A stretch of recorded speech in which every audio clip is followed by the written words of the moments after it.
Thanks for listening to this podcast of Trending with Timmerie. If you haven't already subscribed, please catch us wherever you love to listen to your podcast, from the Relevant Radio app to Apple, YouTube, you name it, we are there. And if you listen on Apple Podcasts, please be sure to go and give us a 5-star review to help other people discover the podcast.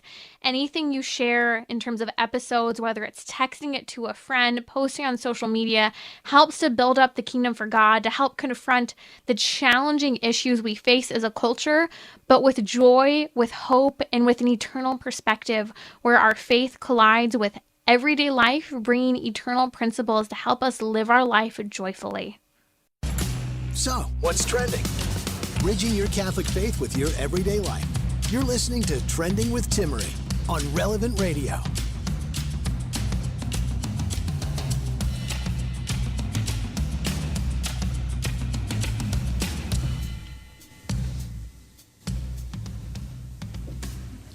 You almost had an appearance of my daughter. She was running in here trying to play with the microphone just moments ago. My sister-in-law is here taking care of my baby girl for this hour. It's great to be with you. Welcome to our weekly marriage hour today on Trending. Joining me in just a moment will be celebrity and royal matchmaker Cristina Pineda. You know her from Matchmakers in the City. You can find her at matchmakersinthecity.com. We'll be talking about a lot of celebrity news from Pete Davidson and his latest fling and love bombing, too much too soon, diving into relationships too quickly. We'll talk about that, as well as, and if you don't know who, by the way, Pete Davidson is, he's a former SNL comedian, among other things, or an SNL alum, should I say.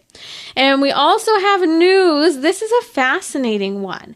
I am really intrigued by this. So actor Blaire Underwood, you might know him from his role in LA Law, or if you watch Sex and the City, I hope you didn't. He's also been known for being in Sex and the City. But he has announced the engagement to his friend of 41 years.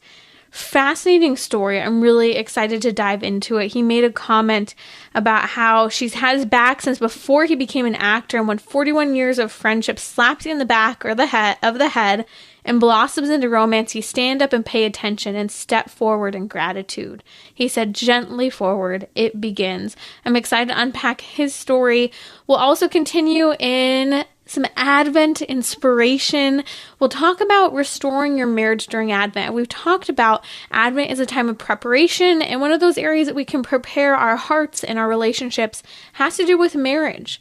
We'll also talk about pregnancy tips and tricks. I'm in the final weeks, and I have a few great pieces of advice from what I've found has been working, especially with dealing with preterm labor, among other things, the last couple months. But I want to hear from you. I've had some great ideas sent my way, so I'll be sharing some of that here today on Trending during our weekly marriage hour. But if you have a tip or trick during pregnancy, especially the last few weeks, would love to hear it. 1-888-914-9149. And please, just no castor oil recommendations. I can't. Okay, maybe you did this. Maybe you did that, but I just really can't. I remember when my sister's like, so I heard castor. I'm like, no, castor oil is poison. Please just don't do that. Okay, so joining me now is celebrity and royal matchmaker Cristina Pineda. Cristina, welcome back to Trending. Hi, Timmerie. So wonderful to be with you as always. And yeah, the castor oil thing, strange. Yeah, I remember first time pregnancy, my sister was asking me, because she, my family makes fun of me. They all call me their hippie in the family. But she's like, yeah, you're into a lot of the natural stuff. And I'm like, yeah, maybe raspberry leaf extract, not castor oil. Like, whatever you do, don't do that. Right. But it's really recommended. I heard of that as something that it's supposed to help you get labor going.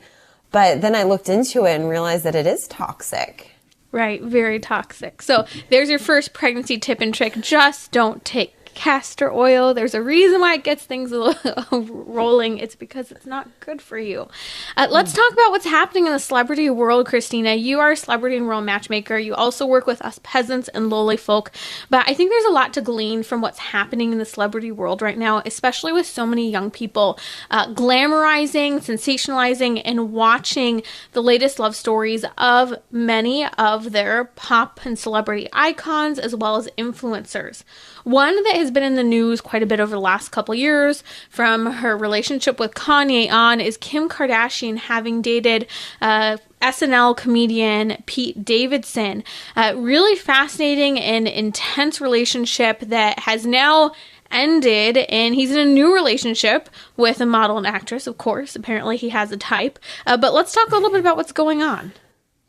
Yes, so Pete is in another serious relationship with Emily Ratajkowski, who is a model and actress. And this is 3 months after his split from his 9-month, very serious and public relationship with Kim Kardashian. And it looks like from the news articles that he's all in again, this time with someone new. And with Kim, he had even gotten a few tattoos about her on his body. But that relationship ended. He's known as, he dated Ariana Grande. He had proposed to her. He seems like a serial monogamist. If you've heard of that term before, it means someone who goes from serious relationship to the next. And he's even made comments about how he pours himself all in to the relationship that he has, to the woman who he's dating. And there's nothing, I think there's some aspects of that are good, that he wants to treasure the woman who he's with. But unfortunately, it can be too much too soon, and it can lead to a lot of unnecessary heartbreak.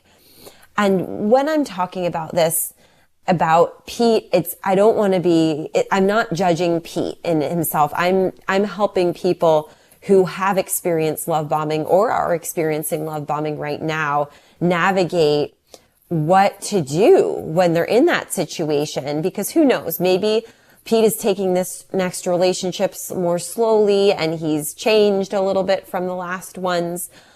So we're not trying to judge Pete right now. It's more of, what do you do when you're experiencing love bombing? Mm-hmm. And one of the good things about someone who love bombs like Pete is that he is an expert in grand gestures. He, like I said, he treasures the women who he's with. And a lot of men don't really understand how important romance is for women and how women want to feel special. And that is something that a good thing you can take away from Pete's behavior. As I mentioned, though, he makes these grand gestures too soon. Mm-hmm. And it comes back to this whole idea of, when you're talking about love bombing too much too soon, or when things are really intense. I remember there was this one guy back in college who really liked me, and he laid it on heavy. We were never in a relationship, but as soon as he decided he was interested, it was like these texts and verbiage, my angel, my this, my that, and all these pet names. I was cringing. I was absolutely cringing. And to some people, that might be great. But there was a reason I was cringing. I think it was because I was in a healthy place to recognize, okay, there's a difference between interest and there's a difference between infatuation that goes so far it's almost an obsession. I think that's what's sad, is that Pete Davidson, as you mentioned, had these tattoos put on his body when he was with Kim Kardashian for 9 months? It's funny, all my producers in the background are guys and they're like cracking up. He's like, a whole 9 months. What a long hauler. Another saying, I just don't get the Pete Davidson thing. Someone please explain it to me. It's an interesting thing, because on one side, you bring this back to our relationships that we have. Maybe you have been in serial relationships. You don't take a pause and you jump from one to the other. Cristina, you work with people who do this. It's exciting. It's wooing. There's that new relationship intrigue, that honeymoon phase. And then often what happens is there's a dump, and there's a heavy dump, and it's intense. And often all of a sudden you realize how awful this person was for you. And, just speaking from, a lot of females in my life, like how terrible this man was actually to you, even though in some ways he did a lot of things you really liked. How do you navigate if you're in this maybe serial relationship type of environment? Do you need to do a detox, or what things do you need to do to protect your heart, your mind, your body from just falling into another intense and fast love bomb, too much too soon relationship? Right. And as you're saying, a lot of women don't even understand what's happening. The attention can be intoxicating. It's so nice to feel wanted. It's so nice to feel loved. And I actually came across a meme on Instagram that said, love bombing works on me because it makes sense to me that someone would fall in love with me in less than a week. It's true though. If we all think about it, love bombing works on me because it makes sense to me that someone would fall in love with me in less than a week. Yeah. I mean, I know how wonderful I am. People know how, even if you have a confident sense about yourself and you're not insecure, even those people can be manipulated by a love bombing situation. And not all love bombers are bad. But the way to test if a love bomber is going to be a manipulative love bomber or maybe just someone who really likes you and just needs to put the brakes on is when you set boundaries and you say, okay, you know that you can't be available at all times. And probably the reason why this man wants to be with you is because you have a life, you have exciting things going on in your life. You're not available at all times. And I just know of so many women, I'm thinking of two in particular who I was date coaching, and they were in the situation where there was a man who put so much pressure on the beginning of the relationship, and it was wonderful at first because he was so these men were really attractive, but then they learned that when they started putting boundaries down, if the man couldn't see her whenever he wanted, and she was in the middle of a meeting or in work and he called and she couldn't answer, that he would start playing games. That's a sign that the love bomber is manipulative. Not actually, but if the love bomber is someone who you do put the boundaries up and they are able to respect it, that's a different story. So boundaries would be the first suggestion for how to deal with a love bomber. And another way to protect yourself from a love bomber is to love bomb yourself. And that means to focus on your interior life when you're praying, to ask the Lord to fill you with a sense of self-love, confidence, and worthiness that's grounded in Him, not just about how amazing I am. It's because I'm amazing because I'm a daughter of the Lord and He's given me all of these gifts. And ask for that peace so that you're not looking for it in a man or in another person. Mm-hmm. To be fulfilled with the Lord's love, that you're not searching for it in the wrong places and you're not just grabbing at any attention, even if it is toxic attention. And I think for men too, because sometimes women can be on the other side of this, like really romantic and throw themselves in a certain way, and like maybe on a different side. I don't know. You can throw different male, female dimensions of this, or maybe you right away just like fall in love with this woman, or she's just like giving you everything because she's cooking for you, she's offering to help do your groceries, she's offering to help do this and that, and that's making you feel potentially really loved. And there are a lot of different things, not just that could make a man feel really loved, but he could be confused with that romanticized dimension of how his love tank is being filled up. Like we all have ways in which someone might really meet our needs. You talk about those 5 love languages that everyone has, those particular needs that need to be met. Like maybe you really need to receive gifts, or maybe you really need verbal affirmation, or you really need physical touch. And sometimes when you're dating someone who really fulfills that, you could get confused with whether or not this is actually a good person. So I love where you talk about the importance for boundaries, because those boundaries, by building up, you said, again, it sounds a little cheesy if you're a guy, but like love bomb yourself and respect that, build that confidence in yourself, establish that self-esteem and self-respect, and that peace that only comes in God that orients into your relationships. It is interesting, Christina, as we're talking about this whole scenario, at the end of the day, what's the major takeaway from what's happened with everything from his dating Kim Kardashian to comedian SNL alum Pete Davidson diving into his latest intense romantic relationship? Yeah, I would say the moral of the story is only to be available when you're comfortable with being available. The love bomber will fade away if that isn't enough for him. And if he's genuinely in love with you, like he proclaims to be, he will continue pursuing you. If he isn't, he will fade away unless he doesn't get the hint, and then you can officially end things. I love it. That's celebrity and Royal Matchmaker Cristina Pineda. By the way, the Merry Beggars have something amazing in store for you and your family this coming Sunday night as we wrap up the first week of Advent. Join us for Christmas Live. It's a 1-hour variety show that celebrates Advent and the joy of the Christmas season. You'll smile, laugh, and enjoy live musical performances that might even inspire you to sing along.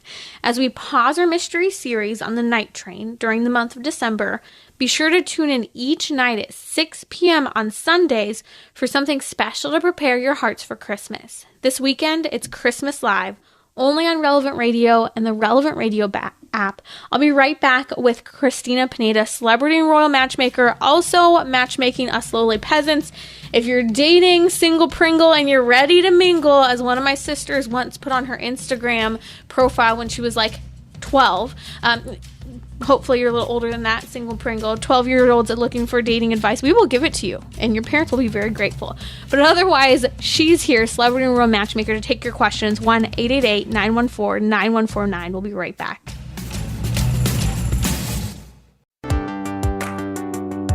You're listening to Trending with Timmerie, where you can discuss what matters most to you. Join the conversation, 888-914-9149. Struggling in your relationship, struggling to land a relationship. Maybe you're feeling those season blues, that time where sometimes you're just feeling more single than usual.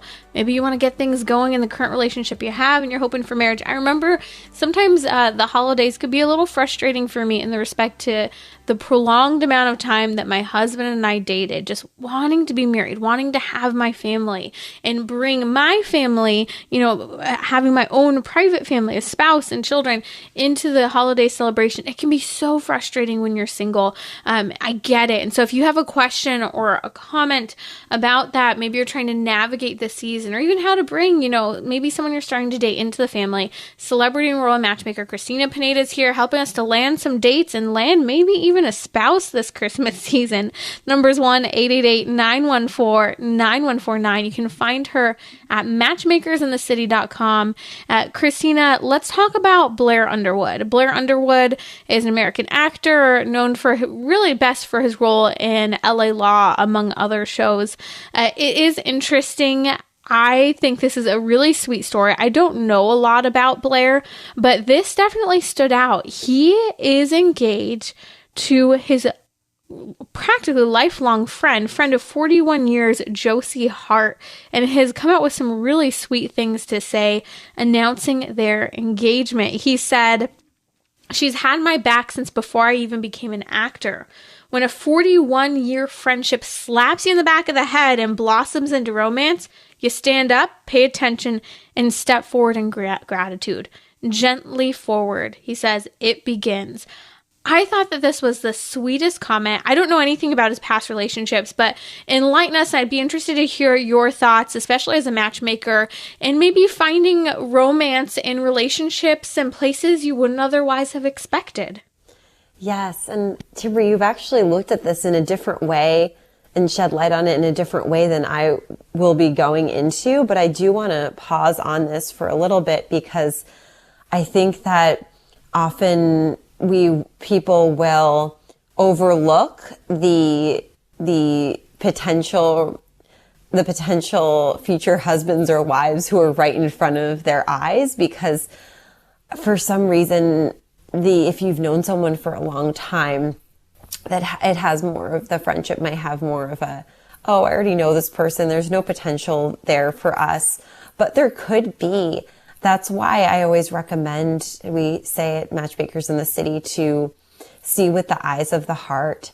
to look with the eyes of the heart, and to, when you're ready to meet the right person for you, to take stock of who are my friends, who are people in the past who I've connected with and enjoyed their company of the opposite sex, and look at these people you can look at these people in a new way. Maybe you've never considered potentially having a romantic relationship with that person, but you can start appreciating the internal qualities of that person. And then, even if you weren't immediately didn't think, oh, I'm going to have this intense initial attraction to my future wife or future husband, it might not be like that for you.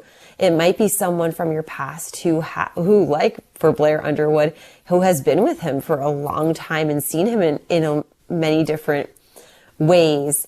That's why looking at those internal qualities of people, writing lists about each person and seeing what you can appreciate is a really great way. If you're single, especially as Timmerie said, we're in December, people are getting a little bit the holidays are approaching, and it can be kind of lonely for people who are single. So this is a great activity to do, to look at the friends who you already have and see if maybe one of them might be a potential for you. I wanted to delve into this in the way of just showing how this story proved how complicated male and female friendships are. And I looked into Blaire's relationship history. He was actually married. I'm curious. Yes. Enlighten us here. Because how did he get here 41 years later? I mean, he sounds like he's over the moon about this. But what took so long? What's his past?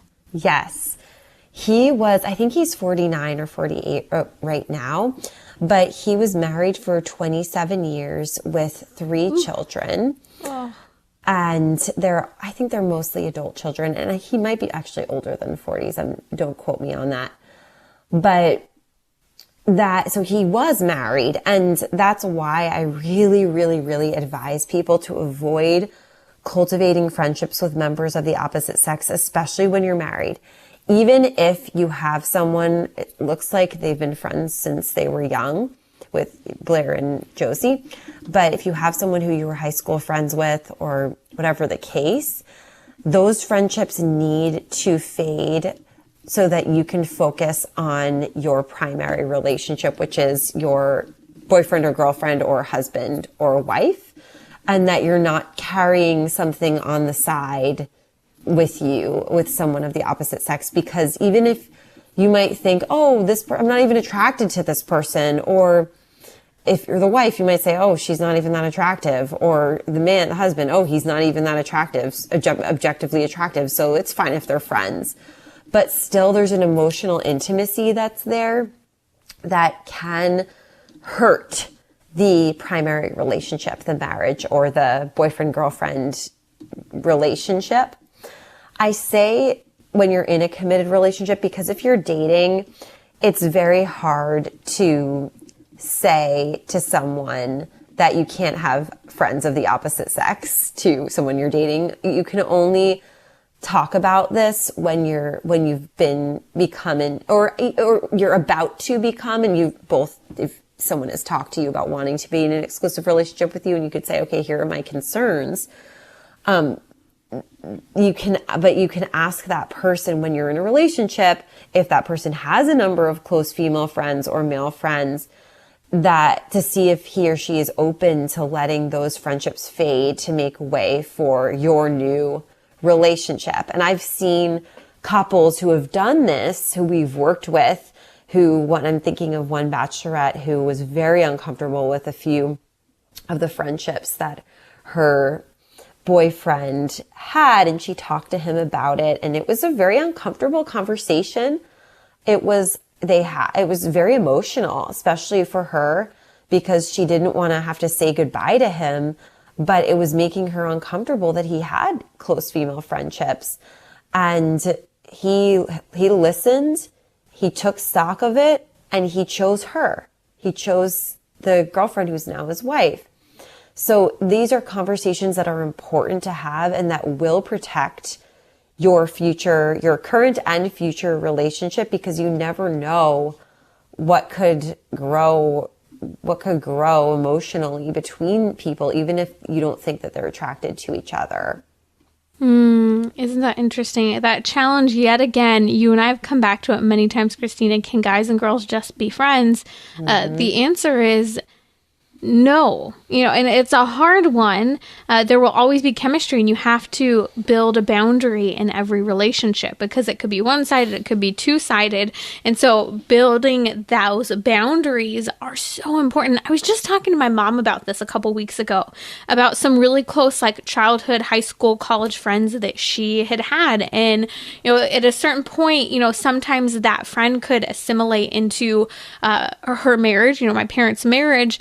And for a season, it might be fine. We're thinking of one friend that she had for a while, and how when he ended up no longer being single, it was no longer okay. So like, although my parents were okay with the friendship, his new wife was not okay with the friendship. There was just this natural chemistry that was uneasy for one of the spouses. And that can be so difficult, I think, when you're married and you have that friendship, and yet when it's rubbing one of the spouses wrong, you really do have to pull back and examine, hey, is this natural chemistry maybe just something that's not appropriate right now? Or how can we incorporate, maybe the two guys can be great friends, and that changes the dynamic, but then I pull back and I have a different relationship, and maybe I learn to appreciate that the person who was my really close friend of the opposite sex is now a closer friend with my husband. We always joke all the time. One of our dearest friends, my husband and I have had for years, we joke, I knew him first, and I think I hung out with him a lot more first.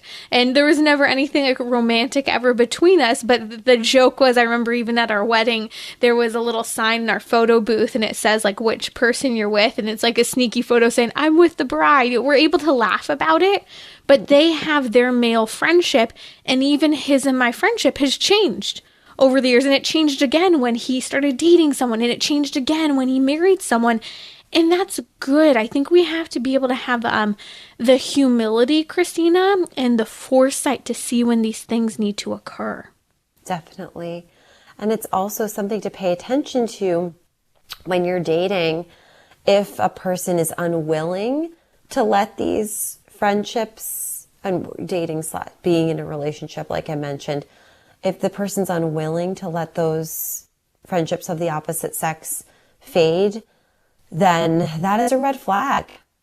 And pay attention to that. There's, I guess also, I just did a talk for, a few months ago at this point, but Sacred Heart Singles Group here in Nashville.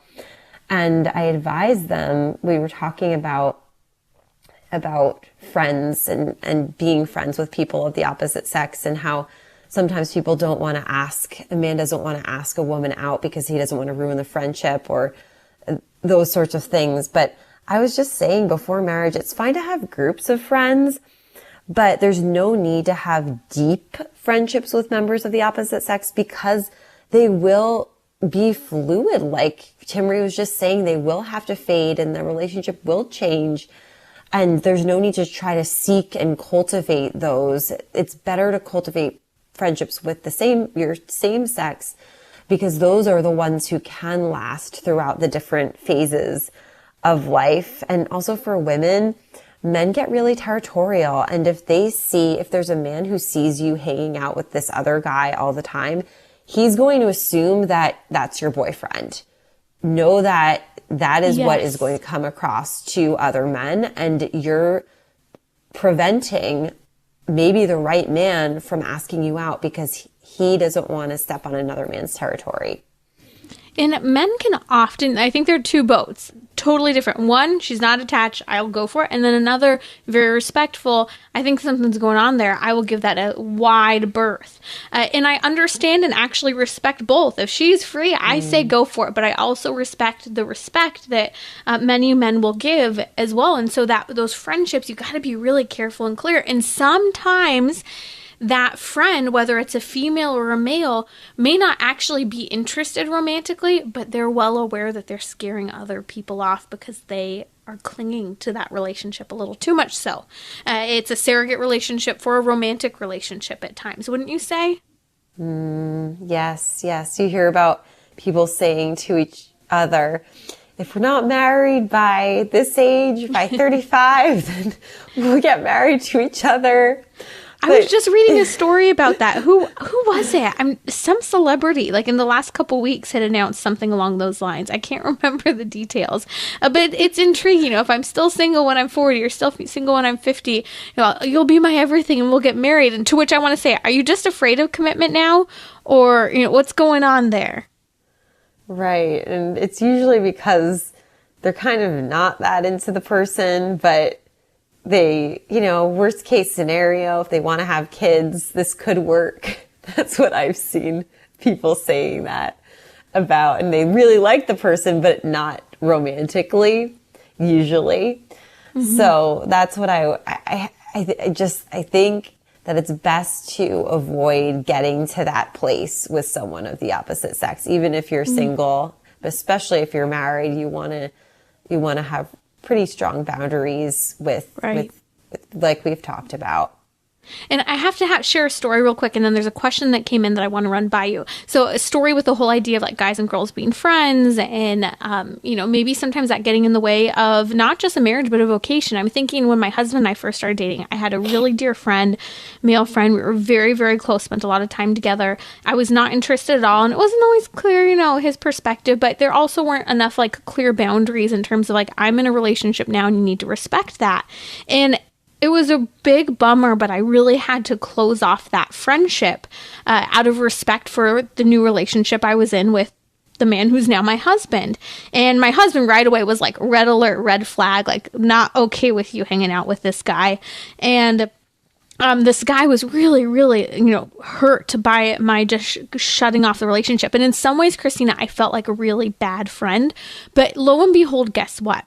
This guy is now a Catholic priest, ended up going into seminary, is a priest today. And I do think that sometimes it takes really strong boundaries with regard to male-female dynamics to help support people in finding their vocation. Not that I in any way helped, because, you know, I had in many ways severed that friendship from what it had been, but to see that, you know, people can move on. I am not that important at times to certain people when the relationship isn't what it should be. Does that make sense? Totally. That is a great story. I know we put so much pressure on ourselves that we are the be all end all, and we're going to hurt this person and the person will never be able to recover. But look at what happened. That door closed and he was able to find that God was calling him to the priesthood, which if he was still pouring a lot of attention into a friendship with you, maybe he might not have listened to that for that call. Mm-hmm. Okay, that's celebrity royal matchmaker Cristina Pineda. Also matchmaking us lowly peasants as well. But I want to talk a little bit about young marriages, new marriages for a second, Christina. I received an email from Miroslav from Chicago, and she said her daughter Jessica is getting ready to get married, along with one of her other dear friends. Now, at the same time as these two friends are getting ready to get married, they're excited about their new marriages, their new husbands. Another one of their friends is going through a divorce just a few short months into their marriage. They're young, and it's a little disheartening and unsettling, both for the two girls who are getting ready to get married, as well as, of course, for the couple who's going through this. So I want to talk a little bit about kind of expectations and attitudes going into marriage, and just anything to support these engaged couples and the mindsets that we have as we're entering into marriage, and resources for people who are struggling in those first few months. Yes. Well, it is definitely humbling to hear a story like that for engaged couples in particular, because it's so exciting. The engagement stage is so exciting. There's so much planning to be done. You're busy with a lot of wedding planning, with doing any pre-Cana that you're with your church. But I would really, the Couple to Couple League is a fantastic resource. They do a lot of marriage retreat or premarital retreats, pre-Cana retreats that you do as a couple, and the men sleep in one area, when side of the retreat center, and then the women are on another side. So everyone's separate, but they give you this long weekend. You can either do it in a day or a long weekend, but I would recommend doing the long weekend, even though I hated sleeping over in that place. It was worth it because you really get to spend one-on-one time with the person you're going to marry. Their slogan is, the wedding is a day, the marriage is forever, and, or is for life. I think it's, the marriage is for life. And that just continually reminds people to, in this pre-marriage phase, to really be focusing on your relationship. And yes, engagement is an important step, but it isn't a marriage yet. So some people on the retreat can decide that, you know what, we did all these questions. We looked at these really difficult things that we haven't looked at yet together. And we need some more time before we set a wedding date. Or, this is bringing up a lot of stuff that we haven't been able to resolve, and we need to end the relationship. That can happen too. So my advice for these engaged couples is to let that be a reminder to really focus on your relationship, to do all of the pre-Cana things that you can do to prepare for marriage, and to then when you're planning, and of course it's so exciting, so don't let that joy be taken from you, but also know that marriage is difficult and there are resources, and you can go to counseling together if you need to avoid a divorce. But there are a lot of changes, and it's best to talk about these things as much as you possibly can before you get into a marriage. But you can't solve all the marriage problems before you're in marriage. It's not going to be easy for anyone, but you can try to do as much of that prep before you actually get married. And I think then you're doing all you can. Yeah. Yep. And I keep thinking, so that resource is Couple to Couple League. That's ccli.org. I'll post a link on my social media. Just follow me at Timmerie, Timmerie. And all of these resources are in the episode notes. Maybe you know someone who's struggling in their early new marriage or later in marriage, or even just as they're heading into that engagement. A couple quick thoughts that I have on this question, because I think it's important. One, I personally loved to read about marriage before marriage for many years and as we got started, and it's something I love to continue to do because we need to bolster that. And marriages have seasons. Things can be really great. Things can be changing. Things can be difficult. They could be financially difficult, difficult because of health, difficult because of external strains. They could just be busy. And so these resources are so helpful. So I love that you mentioned the Couple to Couple League, ccli.org. I post that on social media. Also, I think really understanding expectations and the vision that God has, that blueprint for marriage. One book that I think is great. It's accessible and is something you can work through questions with individually, in a group, or maybe even with the person you're married to or engaged. I've recommended this book many times before, and I can't tell you how many couples who have even been married 30, 40 years have said, where was this book when I got married? And I'm so grateful I'm looking at it now. It's by Dr. Edward Surrey. It's called Men, Women, and the Mystery of Love. It really unpacks some of the key teachings of Pope St. John Paul II and his great wisdom on couples and marriage. I highly recommend that book, Men, Women, the Mystery of Love. We'll post a link to that on social media as well as in the episode notes as well. Christina, thank you so much for joining me today on Trending. If you want to learn more about her work, maybe you're looking for a matchmaker, check her out at matchmakersinthecity.com.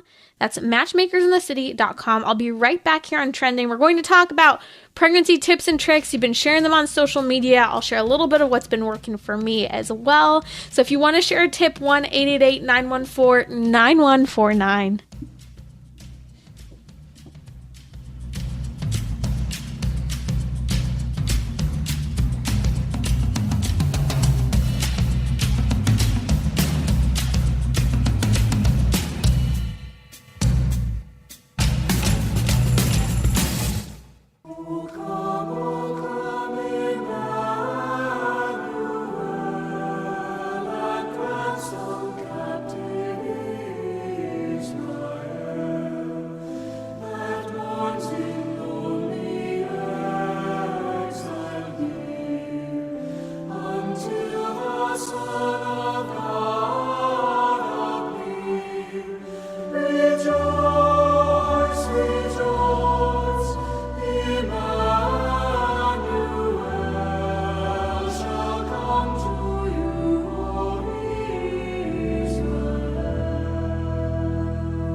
That's O Come Emmanuel. Okay, O Come Divine Messiah and O Come Emmanuel are two of my favorite Advent hymns. They're the most common that we recognize, but as yesterday and some of the other days we played, other less common, but they're so rich in Old Testament references, seeing the prophecies and the expectation of the coming of our Lord Jesus Christ. So I hope you'll not just listen to these songs, you'll sing them and you'll really ponder them. These, especially O Come Divine Messiah and O Come Emmanuel and others, they're great spiritual meditations for during this Advent season.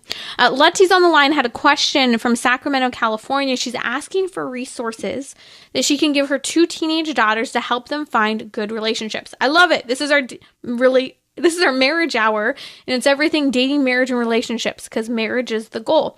So 2 books I highly recommend to give to teenagers. One is more generic for males or females. It's If You Really Loved Me by Jason Everett. Specifically for girls, a book I really do love and really stand this the test of time is How to Find Your Soulmate Without Losing Your Soul. It's co-written by Jason and his wife, Cristina Everett. You know them from their incredible chastity talks, I hope, that they've been giving for years now. But How to Find Your Soulmate Without Losing Your Soul is an excellent book. It's this whole idea of 25 secrets for women. And it helps kind of walk through the types of guys you should and shouldn't date. Almost profiling, where you're trying to be the savior of someone, really helping to understand and dive deep into your soul, understanding what you need, what you want, and what you don't want, and what you don't want to find yourself in terms of the relationships that are healthy for us and part of the blueprint for what God designed us for with regard to marriage and children one day. So check those out. We'll post a link to both of them on social media. Just follow me at Timmerie, Timmerie, on Facebook and Twitter, so those links will go up. Great question, and it's never too early to start shaping your children for having healthy relationships in a culture that's already doing it from a very, very young age with the models that are being set. Okay, pregnancy tips and tricks. I've been throwing this out on social media. I wanted to hear ideas from all of you. I'm in the midst of my second pregnancy. I've been sharing, I've actually been struggling with preterm labor since September. It got really, really intense. In part of October. The joke's on me. God's teaching me a lesson in humility as I have been in the process of moving and buying a new house and moving back to California and chasing a toddler. So here are some of the great tips that I've heard come in online, whether you're in that season or you're going to be. Take note. Well, first of all, Anna Marie on Instagram shared some great tips, and I think this is one of the best. Keep your belly full. I know for me, I've struggled with keeping weight on during this pregnancy, but a lot of people struggle with blood sugar irregularity. So lots of protein and really eating either every hour or every 2 hours. And it just has to be a little bit. You do the best when you just eat a little bit frequently. It also helps if you struggle with heartburn not to eat larger meals, especially as we have less room. Okay, my producer Jim did just tell me, I heard olive oil rubbed on the belly from Rocky Balboa, but that was a movie. Hey, I say that counts. Rocky Balboa is the man, so yes. Peterson family commented on Facebook sharing some of their tips and tricks. And this is kind of this like telltale sign for all women. And, it's a little more or less based on your specific body as a woman, but eating a minimum of 80 to 100 grams of protein each day. Diet is really everything, with dealing from everything from deficiencies to you name it, but also there's just a lot of aversions. This pregnancy, I've had a lot of food aversions. It's both early on and later. Not every pregnancy is the same, but, sipping on protein shakes, like maybe just 4 ounces of water for me with like 16, 20, 30 grams of protein, it being a little thick and just downing it, has been able to help me at least have something. And I'll throw MTC oil. That's that fractioned coconut oil that's really, really good for you and good for baby. That's helpful. And again, just 4 ounces of water, just kind of quickly downing it. I love the Vital Protein Collagen chocolate from Costco. They have it at Costco. It's really well priced. It's really great. It has all the healthy collagens from grass-fed animals that are really good for you. And there are some other proteins, just throwing like protein ideas out there, like Ancient Nutrition's proteins, bone broth protein.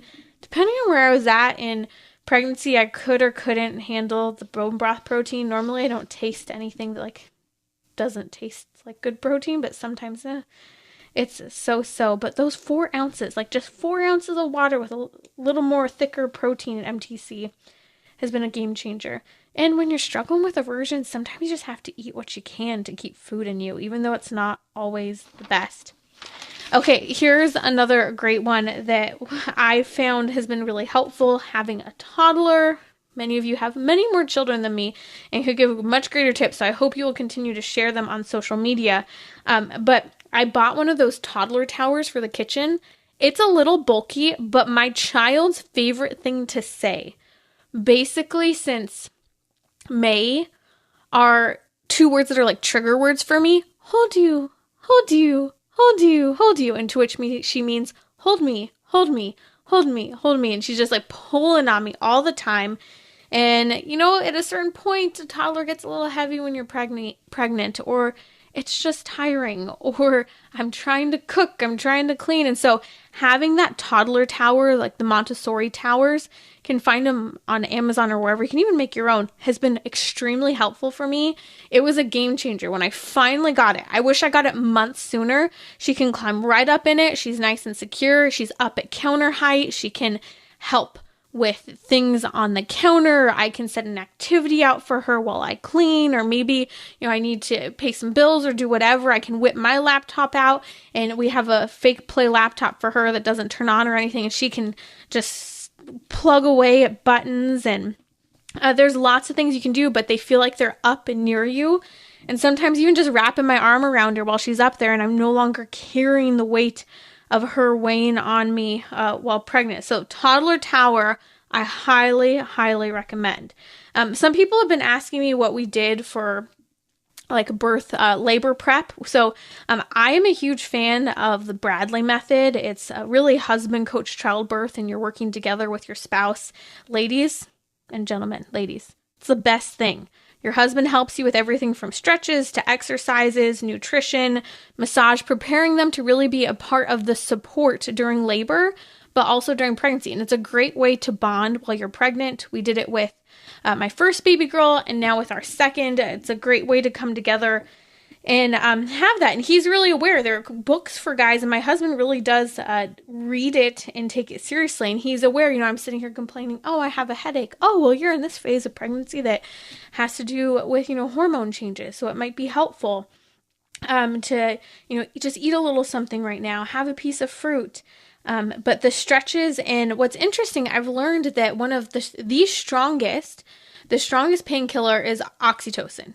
And oxytocin is triggered when we touch, when someone touches us. You know, it's known as like the cuddle chemical. It's released when you're nursing your child. Well, simple massaging can actually help trigger oxytocin and help with reducing pain. So we had a natural birth with my first baby girl. We're hoping, praying for it to be the same way with our second. Even though the first was a really long labor. But that's what we did for birth classes. I know people were asking about that. And I'll throw some other resources. One of the questions I keep receiving about like just fear of positioning and things that can go wrong in labor. And I joke, I'm a hippie. We work with midwives, and I've seen incredible things done with just helping to position baby based on exercise that you use to prepare for birth. So I'll share some of those. Thanks for being with me. Send me your tips and tricks on social media, preparing for labor and just working through pregnancy. Have a question for a therapist? What's going on in your life that's getting in the way of your happiness, or that's just presenting a challenge? This is Timmerie from Trending with Timmerie. Ask a Psychiatrist. Dr. Adriana Stacy will join me taking your questions. Also, it's the Advent season, and we are talking about Advent every single day of the week to prepare ourselves for the coming of our Lord Jesus Christ. So join me Friday, 6 p.m. Central on Relevant Radio or the Relevant Radio app.